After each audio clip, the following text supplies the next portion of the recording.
인생을 살다 보면요, 고생을 안 하고 싶고 또한 피하고 싶은 일들이 있습니다. 그런데 사실 인생 살다 보면 피할 수 없는 일들이 참 많거든요. 나는 잘해보고 싶었고 행복하고 싶어서 어떻게 일을 하게 되었는데, 근데 그 일이 나한테 손해가 되고 어려움을 주는 경우도 있고요. 또 병 걸리고 싶은 사람이 어디 있어요. 그런데 원하지 않는 병에 걸리기도 하고, 그리고 국가적으로나 전쟁이 나거나 천재의 지병과 같은 어마어마한 일 때문에 내가 손해를 보거나 아니면 위협을 받거나 할 수도 있습니다. 하지만 여러분, 우리 삶에서 어떤 일이 일어나든지 간에 관계없이 예수 믿는 사람들은 하나님을 바라봐야 됩니다. 우리는 상황에 반응하는 사람이 아니라 하나님을 늘 바라보는 사람들입니다. 자, 오늘 성경 출애굽기 말씀은요, 이스라엘 백성이 출애굽한 이후입니다. 이스라엘 백성은 400년간의 노예 생활을 마치고 하나님의 기적적인 방법, 이 10가지 재앙이라는 방법을 통하여서 출애굽하게 되었습니다. 광야 여행이 시작된 거예요. 근데 광야 여행을 시작하고 나서 바로가 마음을 바꿨습니다. 내가 왜 그랬지? 후회를 하면서 군대를 보내서 다시 이스라엘 백성을 잡아오려고 하고 있습니다. 이스라엘 백성은 여행을 가고 또 멀리 가려고 했지만 쉽지가 않아요. 한 300년 전까지만 해도요, 군대가 하루에 이동할 수 있는 거리가 보통 잘 훈련된 군대가 6km 정도를 이동할 수 있었다고 그래요. 6km가 많이 간 거래요. 유럽 군대 같은 경우에 6km 정도 갔대요. 그러니까 옛날에 징기스칸이 하루에 40km, 50km를 갔다는 것 자체는 당시에 상상할 수도 없는 속도입니다. 자, 군대가 6km 간다고 한다면 가축을 이끌고 애와 짐을 들고 있는 백성들은 몇 킬로나 갔을까요? 아마 많이 가지 못했을 겁니다. 얼마 지나지 않아서 뒤따라 잡혔어요. 그리고 이스라엘 백성은 몰리고 하다 보니까 홍해 앞에 서게 되었습니다. 자, 앞에는 홍해고 뒤에는 이집트 군대가 쫓아오고 있습니다. 자, 이런 상황에서 오늘 말씀 11절을 보게 되면 이스라엘 백성은 모세에게 이렇게 얘기합니다. 애굽에 매장지가 없어서 우리를 이곳으로 끌고 왔느냐, 이렇게 원망하고 불평합니다. 여러분, 우리가 무엇이든지 어려움을 보면 그 어려움에 반응을 하거든요. 그러니까 우리는 사실 무엇을 보냐에 따라서 반응해요. 더러운 걸 보면 더러움에 반응하고 좋은 걸 보면 좋은 것에 반응하게끔 되어 있는 게 우리입니다. 근데 이스라엘 백성은 지금 뭘 봤습니까? 애국 군대를 봤고 앞에 있는 장애물인 홍해를 보았어요. 그러자 원망하고 불평합니다. 그런데 하나님의 사람 모세는 무엇을 어떻게 반응하냐면 이 가운데에서 원망하고 불평하지 않습니다. 오히려 너희들 가만히 있어, 하나님이 베푸시는 구원을 보라, 이렇게 외치고 있습니다. 왜 이렇게 말할 수 있냐면 모세는 다른 것을 보고 있기 때문에 그래요. 모세는 앞에 있는 홍해와 뒤에 있는 애국 군대를 본 것이 아니라 하나님을 바라보고 있기 때문에 그래요. 하나님을 바라보면 해결책이 있거든요. 사람을 보면, 앞에 있는 장애물을 보면 원망과 불평 나올 수 있지만 언제든지 우리가 하나님을 바라보면 그 안에 해결책이 있는 겁니다. 그리고 가만히 있으려면 중요한 점은 뭐냐면 가만히 있으라. 모세 굉장히 침착하죠. 침착한 사람은 평안이 있는 사람들이 침착해요. 이 침착한다는 것 자체가 그 안에 어떤 무엇도 그 마음 가운데 들어올 수 없기 때문에 침착한 것인데, 그 침착은, 그 평안함은 하나님이 모세에게 주신 것입니다. 즉 모세는 하나님을 바라보면서 하나님의 구원하심을 미리 보고 있는 거죠. 두 번째로 이 침착하고 평안하려면, 가만히 있으려면 훈련받으면 됩니다. 그러니까 훈련받다 보면 어느덧 나도 상황이 어렵다고 하더라도 차분하게 침착하게 할 수가 있어요. 모세는 두 가지를 다 한 사람이에요. 광야 40년 동안 양을 치면서 하나님의 연단하심, 훈련하시는 하나님을 경험했고요. 그리고 하나님의 동행하심을 통해서 마음에 평안이 있습니다. 그래서 이스라엘 백성을 향하여서 지금 이렇게 얘기하는 거예요. 너희들 가만히 있어. 하나님이 지금 구원하실 거야. 이렇게 외치고 있는 겁니다. 자, 여기까지가 오늘 본문 말씀입니다. 제가 오늘 설교 준비를 하면서 한 10여 년 동안, 거의 한 20여 년 동안 굵직굵직한 사건들을 다 정리하지 못했습니다. 시간 관계상. 정리를 한번 해봤어요.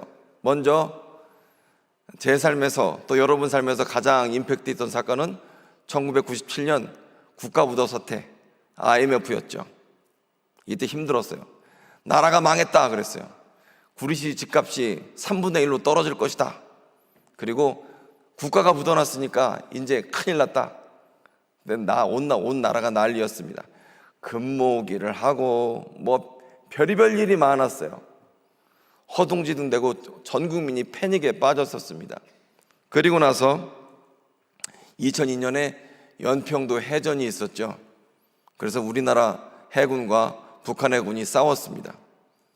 그리고 2002년에 여러분과 제가 잘 아시다시피 월드컵을 하면서 16강을 가고, 원래 그 전까지 히딩크 별명이 5대0이었는데 근데 16강을 가고 8강을 가고 4강을 가고 전 국민이 이렇게 축제 분위기였습니다. 그리고 나서 2008년에 서프라임 모기지 사태, 세계의 금융 대공황이 왔어요. 이때 미국이 망했다라고 그랬습니다.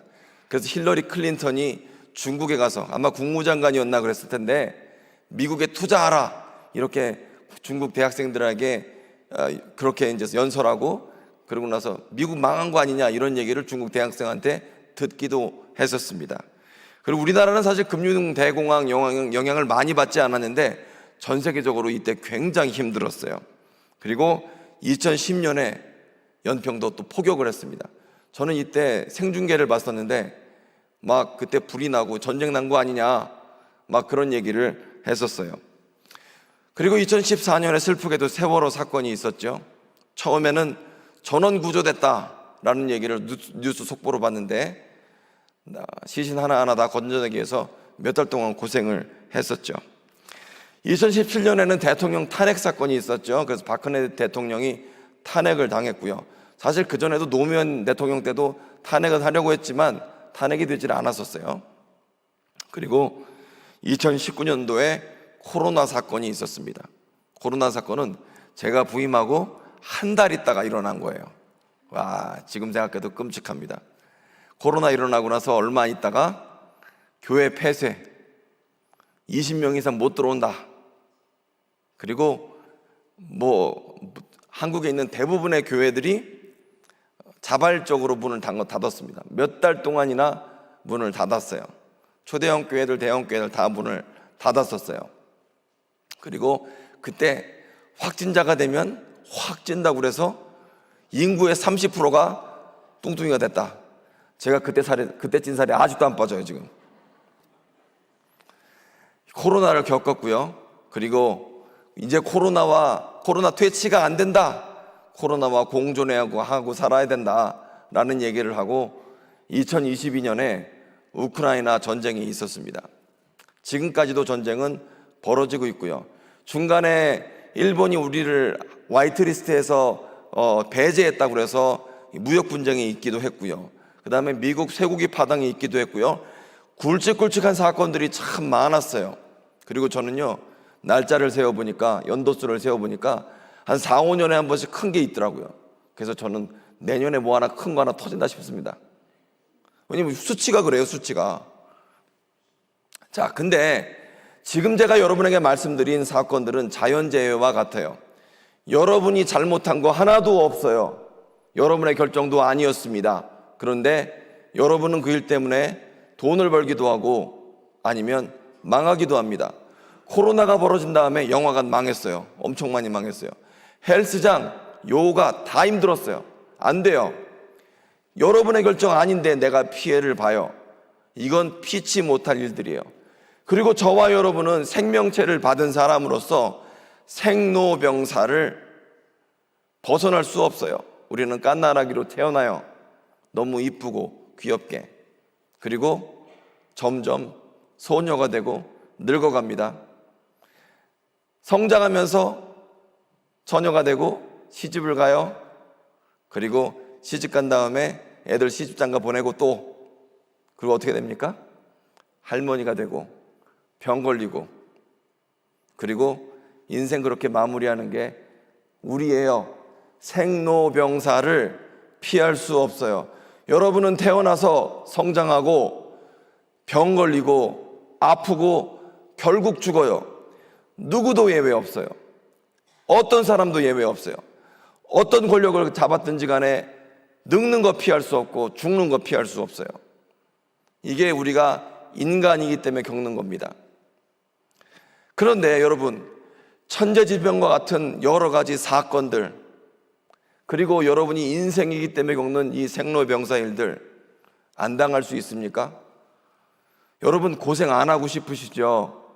고생 안 할 수 있는 무슨 면책 특권 같은 거 갖고 태어난 분 있어요? 없습니다. 저와 여러분 다 아프고 병들고 여러 가지 일을 겪어요. 제가 지금 목요일 아침부터 목이 이러거든요. 지금 저도 월요일 날 감기 걸리고 싶어요. 그럼 지금 다 낫잖아요. 지금도 지정신이 아니에요. 지금 목이 아파갖고 감기약을 갖다가 지금 4배를 먹었더니 막 어지러지라고 지금. 근데 여러분, 우리는 병 걸리는 거, 아픈 거, 늙는 거 다 막을 수가 없습니다. 당할 수밖에 없어요. 즉 앞에는 홍해 바다가 있고 뒤에는 애국 군대가 몰려오는 상황을 여러분이나 저나 다 피할 수는 없다는 겁니다. 우리는 인생에서 이 여러 가지 장애물과 같은 일들, 여러분이 잘못한 일이든지 잘못하지 않은 일이든지 관계없이 여러분은 저와 마찬가지로 어려움을 겪고 그리고 육신이 쇠약해지면서 병도 걸려요. 피할 수 없어요. 그런데 여러분은 어떻게 반응하고 있습니까? 이 모든 일에 대해서 내가 감당해야 되는 일들이고 피할 수 없는 일이라면 여러분은 그 장애물을 보면서 이스라엘 백성처럼 애굽에 매장지가 없어서 나를 이곳으로 끌고 왔습니까? 하나님한테 따질 겁니까? 아니면 모세처럼 장애물보다 홍해와 이스라엘 군대보다 애국 군대보다 하나님을 바라보면서 그 가운데 가만히 평안을 누리며 하나님의 기적을 기다리시겠습니까? 시편 121편을 보면 1절 2절 우리 한번 같이 읽어볼까요? 시편 121편입니다. 같이 읽습니다.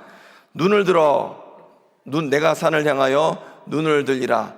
나의 도움이 어디서 올까? 나의 도움은 천지를 지으신 여호와에게서로다. 시편 121편의 저자는 이래요. 자기 삶을 보니까 뺑돌리다 산밖에 없대요. 산을 보니까 한숨이 나오죠. 근데 산 말고 산보다 조금 더 높은 데를 보니까, 하늘을 보니까 그곳에 나를 도우시는 하나님이 계신 것을 본 겁니다. 여러분, 예수 믿는 사람들은요, 안 믿는 사람과 동일하게 어쩌면 생로병사의 일을 겪고 똑같이 자연재해와 같은 엄청난 일들을 겪습니다. 그런데 예수 믿는 사람들은 상황에 반응하는 것이 아니라, 장애물에 반응하는 것이 아니라 하나님께 반응하는 사람이 예수 믿는 사람이다 라는 겁니다. 제가 예전에 청년부 사역을 할 때 교구로 넘어가게 되면서 어떤 청년 어머니 기도 제목을 보게 됐어요. 이게 아무나 볼 수 있는 건 아닙니다. 근데 교구 사역자는 자기가 맡은 교구 구역원들 기도 제목을 볼 수 있거든요. 근데 기도 제목을 20년치 넘게 너무나 잘 정리를 했어요. 근데 너무 재밌더라고요. 왜냐하면 옛날에는 이런 기도를 했어요. 하나님, 우리의 좋은 대학 시험 잘 치게 해주세요. 이런 기도를 했어요. 그리고 하나님, 내가 하는 사업들 잘 되게 해주십시오. 그런데 재개발이 되면서 사업체를 옮기게 됐어요. 하나님, 옮긴 곳에서 좋은 곳 가게 해주세요. 기도했는데 갔더니 어때요?